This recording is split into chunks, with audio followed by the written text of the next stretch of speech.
Manusmriti is that scripture which is most worshipable after Vedas for our Hindu nation, and from which our ancient times have become the basis of our culture, customs, thought, and practice. This book, for centuries, has codified the spiritual and divine march of our nation.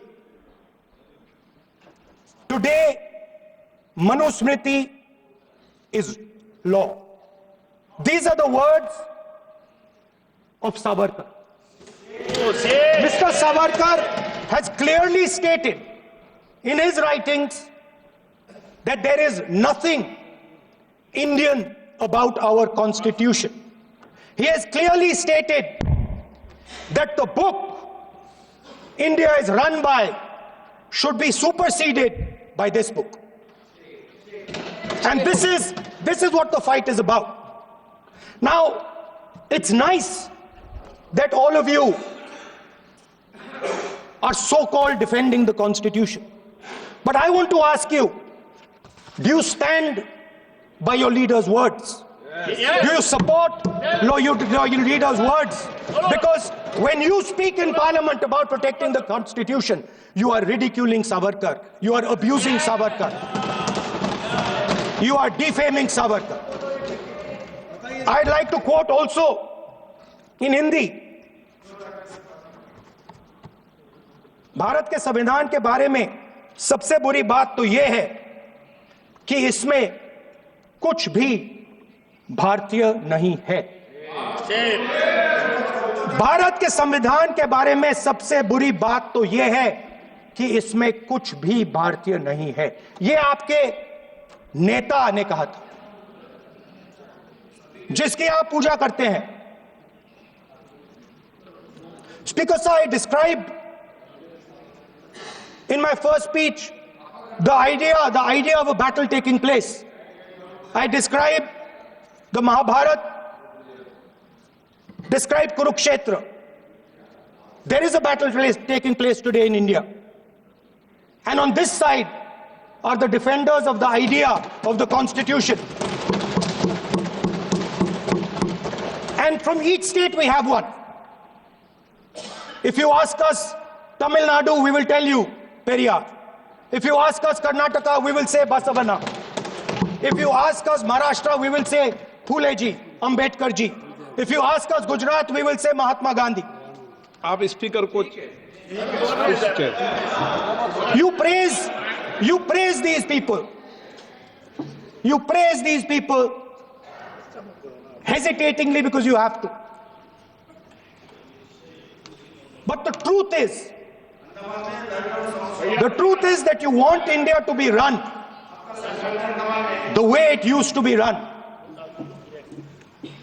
जैसे हिंदुस्तान पहले चलाया जाता था,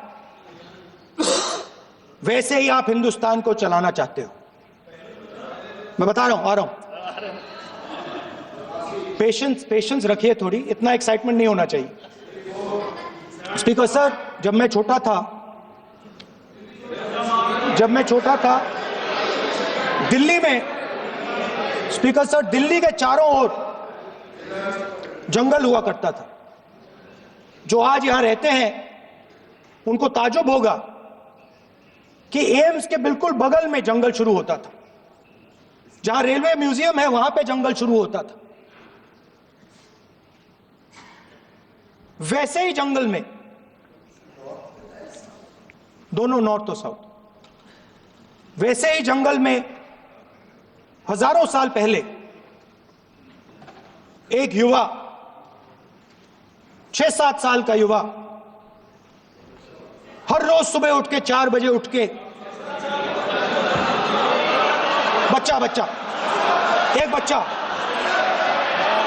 बच्चा, वाह बहुत बढ़िया, एक बच्चा 4 बजे उठ के तपस्या करता था। हर रोज सुबह तपस्या, हाँ, हर रोज सुबह वो धनुष उठाकर तीर कमान चलाता था और घंटे उसने तपस्या की, सालों के लिए उसने तपस्या की। पास पास लोगों को पता लगने लगा कि लड़का है। यही तो आप नहीं समझ सकते हो, यही प्रॉब्लम है। यही तो प्रॉब्लम है। धनुष में तपस्या है, मनरेगा के काम करने में तपस्या है। तपस्या का मतलब शरीर में गर्मी पैदा करना, समझिए। हाँ, तब का ये मतलब है, तपस्या का ये मतलब है। तो ये तपस्या कर रहा था, लोगों को पता लगा और वो गुरु के पास गया। लड़के का नाम एकलव्य था और वो गुरु के पास गया और उसने कहा, गुरु द्रोणाचार्य जी, मैं सालों से धनुष चलाना सीख रहा हूं, मैंने अपनी पूरी शक्ति इसमें डाली है,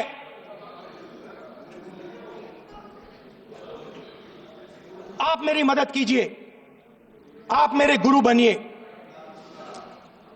द्रोणाचार्य जी ने एकलव्य को कहा कि आप ऊंची जात के नहीं हो,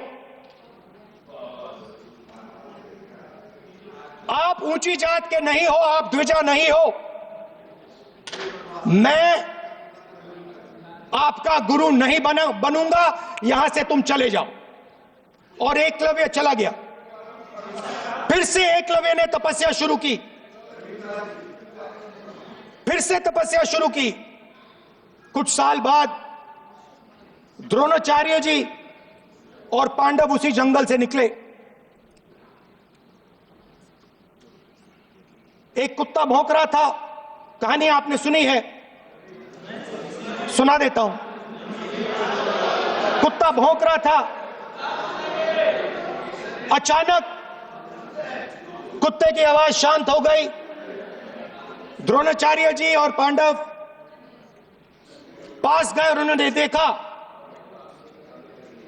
कि तीरों के जाल में कुत्ता फंसा हुआ था। मुंह में तीर था एक, हाँ, मगर कुत्ता तीरों के जाल में फंसा था, एक तीर मुंह में थी, शांत था कुत्ता, मगर कुत्ते को चोट नहीं लगी। एकलव्य ने अहिंसा के साथ कुत्ते को शांत किया था। द्रोणाचार्य जी आते हैं और एकदम पूछते हैं, तुम्हें यह किसने सिखाया? एकलव्य जवाब देता है, द्रोणाचार्य जी, यह मैं सीखा हूं, मैंने तपस्या की है, घंटों मैंने प्रैक्टिस की है।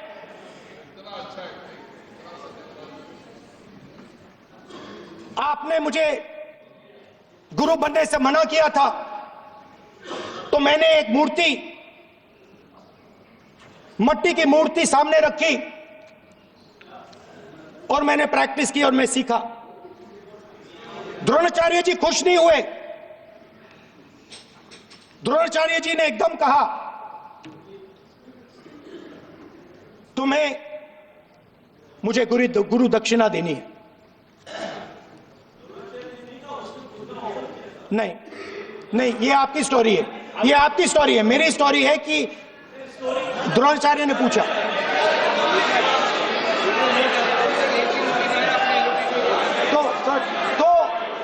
तो द्रोणाचार्य जी ने, Sir, the PM will not speak. You have to understand. If you are not giving order, Prime Minister has to speak. That's what you want to. If you are not giving protection, if you are not giving protection to allow,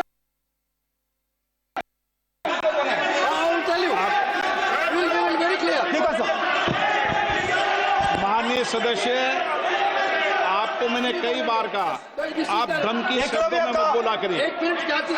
Dronacharya जी संसदीय ने, कार्य मंत्री बोले, कितने disturbance कर रहे थे। द्रोणाचार्य जी ने कहा कि मुझे आप गुरु दक्षिणा दीजिए।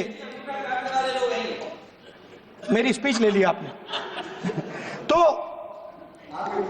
द्रोणाचार्य जी ने उनसे कहा कि गुरु दक्षिणा के लिए मुझे तुम्हारा हुनर, तुम्हारा भविष्य, तुम्हारा अंगूठा चाहिए। और एकलव्य ने अंगूठा काट के द्रोणाचार्य को दे दिया।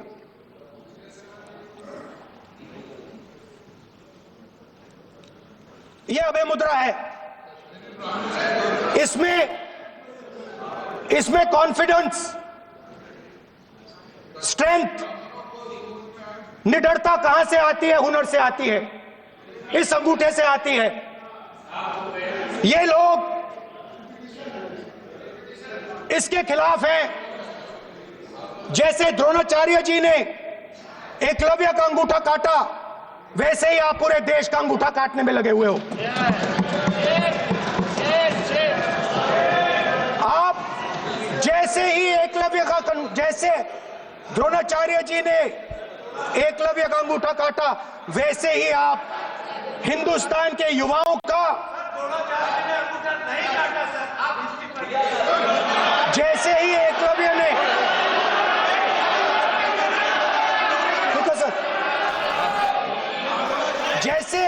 जैसे एकलव्य का अंगूठा काटा गया, वैसे ही आप हिंदुस्तान के युवाओं का, सबका अंगूठा काटते हो। जब आप अदानी जी को धारावी देते हो, तो आप धारावी के जो एंटरप्रेन्योर्स हैं, जो स्मॉल एंड मीडियम बिजनेसेस हैं, उनका आप अंगूठा काटते हो। जब आप हिंदुस्तान के पोर्ट्स, एयरपोर्ट्स, डिफेंस इंडस्ट्री, ये सब जब आप अदानी को देते हो,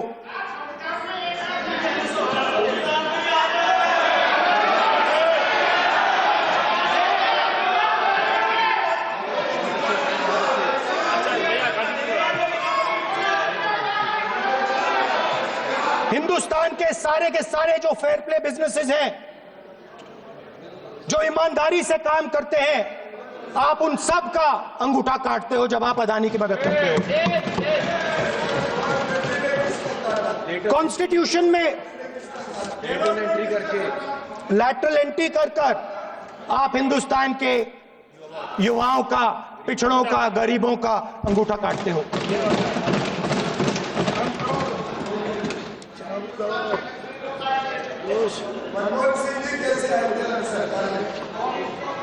सर, स्पीकर सर, जैसे एकलव्य ने प्रैक्टिस की थी, वैसे ही हिंदुस्तान के युवा सुबह उठकर 4 बजे उठकर अलग अलग एग्जाम्स की तैयारी करते हैं। आपने देखा होगा, पहले हजारों युवा सुबह उठकर रनिंग करते थे, वेट ट्रेनिंग करते थे आर्मी में जाने के लिए। जब आपने अग्निवीर लागू किया, तो आपने उन युवाओं की उंगली काटी। जब आप पेपर लीक कराते हो, 70 बार आपने पेपर लीक करवाया है, तब आप हिंदुस्तान के युवाओं के अंगूठा काटते हो।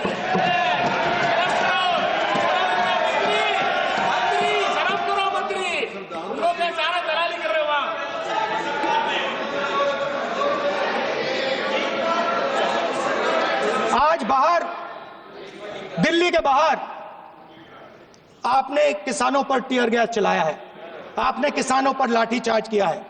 किसान आपसे एमएसपी मांगते हैं, सही दाम मांगते हैं, मगर आप अदानी को फायदा पहुंचाते हो, अंबानी को फायदा पहुंचाते हो और किसान का अंगूठा काटने का काम करते हो।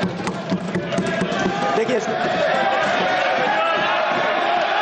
हम कहते हैं अभय मुद्रा, हम कहते हैं डरो मत, आप कहते हो हम आपका अंगूठा काट देंगे। ये फर्क है। एक तरफ कौन सर बोले, मेरे कहना है कि हम एक मिनट प्लीज बैठिए, आप बैठिए, प्लीज बैठिए, आप बैठिए।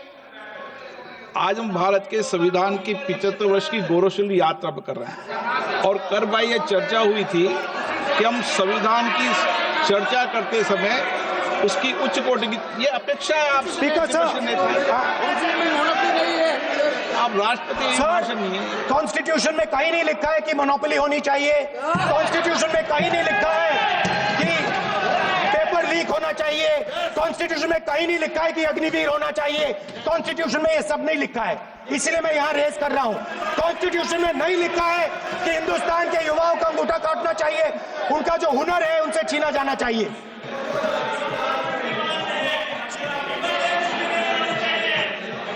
बैठे बैठे कर रहे हैं सर, 5 बजे अब भी बैठे बैठे करेंगे, अब कुछ नहीं होगा उस टाइम को। 5 बजे देखिएगा, 5 बजे देखिएगा क्या करते स्पीकर सर, मिलेगा। मैं कुछ दिन पहले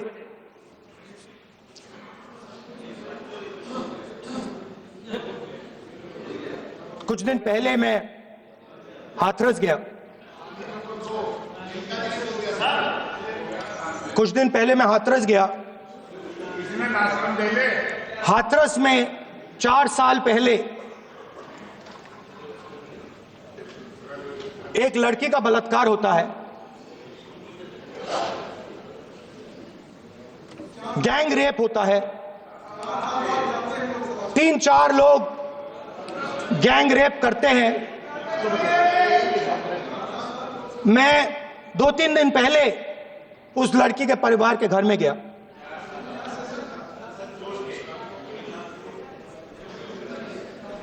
जिन्होंने गैंग रेप किया वो बाहर घूम रहे हैं और लड़की का परिवार अपने घर में बंद है। लड़की का परिवार बाहर नहीं जा सकता है।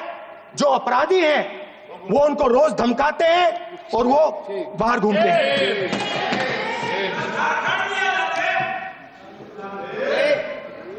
परिवार ने मुझे बताया कि बेटी का जो अंतिम संस्कार था वो भी नहीं करने दिया और चीफ मिनिस्टर ने इसके बारे में खुलकर मीडिया में झूठ बोला है। ये कॉन्स्टिट्यूशन में कहां लिखा है? ये कॉन्स्टिट्यूशन में कहां लिखा है कि जो बलात्कार करते हैं वो बाहर रहे और जिसका रेप हुआ है, जिसके परिवार, उस परिवार को बंद कर दिया जाए? कहां लिखा है कॉन्स्टिट्यूशन में? ये आपकी किताब में लिखा हुआ है, मनुस्मृति में लिखा है, मगर कॉन्स्टिट्यूशन में नहीं लिखा। और अगर आप कहते हो कि यूपी में आपका राज है और वहां पे कॉन्स्टिट्यूशन नहीं लागू होता है, वहां पे मनुस्मृति लागू हो रही है।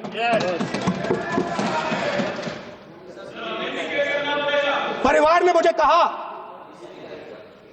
मुझे कहा कि यूपी की सरकार ने उन्हें वायदा किया था, कहा था कि हम आपका रिलोकेशन करेंगे, आपको कहीं और रहने की जमीन देंगे। आज तक 4 साल हो गए हैं, आज तक उनका रिलोकेशन नहीं किया गया है। और हर रोज उन्होंने मुझे फोटो दिखाई, वो बाहर निकलते हैं और जिन्होंने बलात्कार किया वो धमकाते हैं उनको। तो मैं इस हाउस में कहना चाहता हूं कि अंबेडकर जी के संविधान वाले लोग, इंडिया गठबंधन वाले लोग, हम सब मिलकर उस परिवार का रिलोकेशन हम करेंगे अगर आप नहीं करोगे तो। और हिंदुस्तान के हर गरीब व्यक्ति को हम ये कहना चाहते हैं, आपकी रक्षा कॉन्स्टिट्यूशन करता है और ये बीजेपी के लोग कॉन्स्टिट्यूशन पर 24 घंटा आक्रमण करते रहते हैं। कॉन्स्टिट्यूशन में लिखा है prohibition of discrimination on grounds of religion, race, caste, sex और place of birth. The state shall not discriminate against any citizen on grounds only of religion, race, caste, sex, place of birth or any of them. Some days back, youngsters from Sambal came to see me. Innocent people, they had done nothing. They were just, वो बस पास में थे, 5 लोगों को गोली मार के हत्या कर दी। ये कहां लिखा है कॉन्स्टिट्यूशन में? ये कहां लिखा है? कॉन्स्टिट्यूशन में तो लिखा है prohibition of discrimination of grounds of religion. और जहां भी आप जाते हो, एक धर्म को दूसरे धर्म से लड़ाते हो, नफरत फैलाते हो। कहां लिखा है कॉन्स्टिट्यूशन में? कहां लिखा है कॉन्स्टिट्यूशन में कि एक धर्म को दूसरे धर्म से लड़ाना है? कहां लिखा है कॉन्स्टिट्यूशन में कि दलित परिवार को बंद करके अंदर रखना है और उनके अपराधियों को बाहर घूमने देना है? कौन से कॉन्स्टिट्यूशन में लिखा है? मुझे दिखाइए।